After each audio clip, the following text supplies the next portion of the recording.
चौथी सिफत अत्ताइबून अल आबिदून अल हामिदून अस्साहिहून, सैर करने वाले।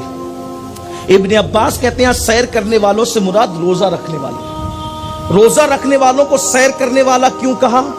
इसलिए कि जो रोजेदार होते हैं, यानी रमजान शरीफ के भी रोजे रखते हैं, फिर अल्लाह तौफीक दे तो नफली भी रखते हैं, रखा करो। 13, 14, 15 का रोजा मत छोड़ा करो। उम्मुल मोमिनीन हज़रत आयशा सिद्दीक़ा फरमाती हैं कि हुजूर सफ़र में भी ये रोज़े नहीं छोड़ते थे। 13, 14, 15 है ना, नफल है रमज़ान, बल्कि फ़र्ज़ रोज़े भी जो वो सफ़र में छोड़े जा सकते, रखना बेहतर है। लेकिन हुजूर अलैहिस्सलाम 13, 14, 15 के ये नफिल रोज़े भी नहीं छोड़ते थे। और आका फरमाते हैं कि जो लोग ये 13, 14, 15 के रोज़े रखेंगे, क़यामत के दिन उनके चेहरे ऐसे चमकेंगे जैसे 14वीं की रात का चांद चमकता है। और अगर अल्लाह तौफीक दे तो फिर पीर का भी रखे, जुमेरात का भी रखे, लेकिन 13, 14, 15 तो रखा ही करे। और इससे रोजा रखने वाले मोमिन की सिफत, तो अल्लाह ने कहा साहिऊन, सैर करने वाले। सैर तो रोजा रखने वालों को सैर करने वाला क्यों कहा?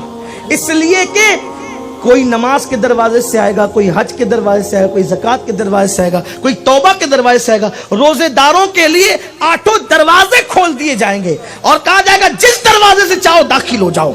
और फिर इसी पर बस नहीं, उनको कहा जाएगा जन्नत घूम कर देखो और जो मकाम पसंद आए उसी में मुकीम हो जाओ।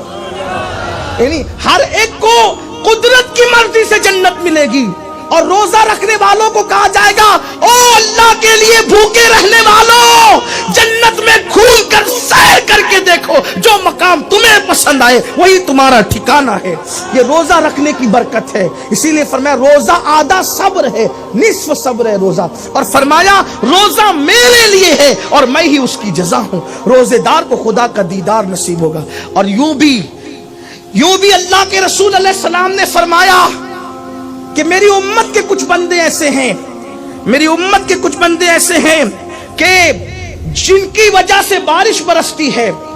मेरी उम्मत के कुछ बंदे से जिनकी वजह से बारिश बरसती है, जिनकी वजह से अनाज उगता है, जिनकी वजह से बलाएं टलती है, जिनकी वजह से खुशियां नसीब होती है, जिनकी वजह से ठंडी हवाएं चलती है, कायनात का निजाम उनके जरिए से चलता है। सहाबा ने पूछा हुजूर वो कौन लोग हैं? अल्लाह के रसूल फरमाते वो अब्दाल लोग हैं, वो अब्दाल, उनकी वजह से ये सारी नेमतें आती है। सहाबा ने पूछा आका इंसान अब्दाल कैसे बनता है, अब्दालों में उसका शुमार कैसे होता है? तो आका फरमाते कसरत इबादत की वजह से उनको ये मर्तबे नहीं मिलते, बल्कि उनको कुछ चीजों की वजह से मर्तबे मिलते हैं। पहली चीज वो कसरत से भूखे रहते हैं, और दूसरी चीज वो मोमिनों के लिए दिल हमेशा साफ रखते हैं।